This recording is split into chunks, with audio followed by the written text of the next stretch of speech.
उत्तराखंड की पहाड़ियों में उगने वाली कंडाली केवल गांव तक सीमित नहीं रही। अब इसे सुपर फूड में शामिल किया जाता है, जो कि शहरों में भी लोकप्रिय हो रही है। ये ना सिर्फ स्वादिष्ट होती है, बल्कि सर्दियों में शरीर को गर्म और मजबूती भी देती है।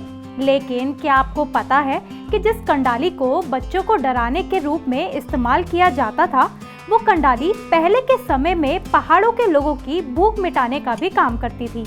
चलिए आज इस वीडियो में जानते हैं कि कैसे जंगली घास जंगल से लोगों की थाली और फिर आज सुपर फूड के तौर पर जानी जाती है।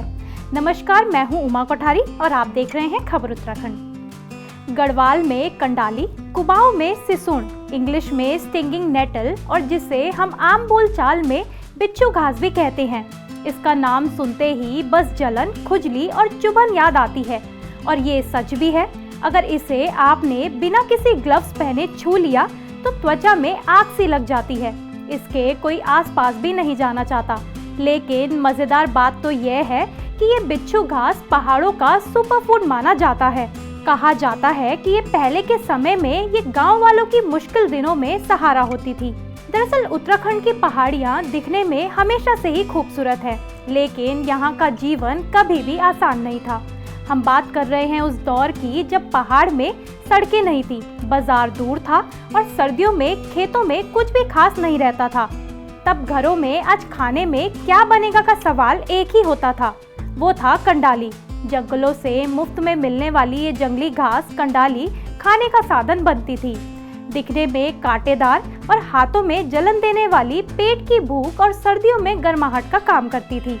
कहा जाता है कि जब सब्जियां बेहद महंगी हो जाती थी या फिर कई दिनों तक बाजार तक जाने का रास्ता ही नहीं मिलता था, तब लोग टोकरी लेकर जंगल जाते थे। वहीं से कंडाली तोड़कर घर लाते थे, जिसके बाद घर में उसे खूब उबालते, मसालों में भूनते और कंडाली का साग बना लेते थे। हालांकि ये सब कहीं सुनाई बातें हैं, इसका कहीं उल्लेख नहीं मिलता। लेकिन आज यही कंडाली पहाड़ की पारंपरिक पहचान बन चुकी है। आज इसे हिमालयन सुपर फूड के तौर पर जाना जाता है। कंडाली दिखने में भले ही कांटेदार हो, लेकिन वो पौष्टिकता से भरपूर है।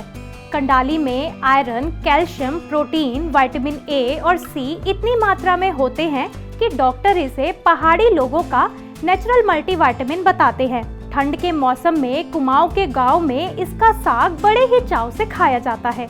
इसे अगर अच्छे से पकाया जाए तो इसकी सारी चुभन खत्म हो जाती है।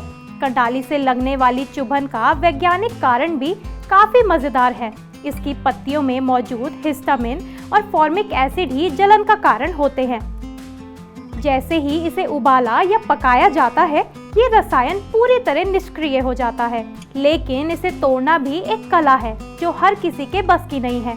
पहाड़ों में इसे तोड़ने के लिए लोग दस्ताने, मोटा कपड़ा या फिर लकड़ी के चिमटे का इस्तेमाल करते हैं। कंडाली तोड़ने का सही समय सुबह माना जाता है, क्योंकि इस समय पौधा नम होता है और पत्तियां नरम रहती हैं। इसके बाद इसको साफ कर उबाला जाता है ताकि चुभन का कोई अंश ना बचे। फिर इसे पीसकर देसी घी, लहसुन और प्याज में डालकर पकाया जाता है। बनने के बाद स्वाद तो ऐसा कि पूछो मत। जिससे कभी बच्चों को डराया जाता था, आज वही कंडाली पहाड़ी सुपर फूड बनकर शहरों में ट्रेंड कर रही है। आज कंडाली सिर्फ गांव तक सीमित नहीं है। फूड प्रोसेसिंग यूनिट सब कंडाली पाउडर और सूप मिक्स बना रही है। टूरिस्ट भी इसके स्वाद और फायदे पर फिदा हैं। इसके साथ इस कंडाली घास के कपड़े, बैग वगैरह भी अब मार्केट में आने लगे हैं। यानी जो घास जिसे कभी छूने से डर लगता था, वही अब उत्तराखंड की पहचान बन रही है। क्या आपने कभी इस जंगली घास का साग बनाकर खाया है या फिर अपने बच्चों को इससे डराया है? अगर हाँ, तो हमें कमेंट कर जरूर बताएं।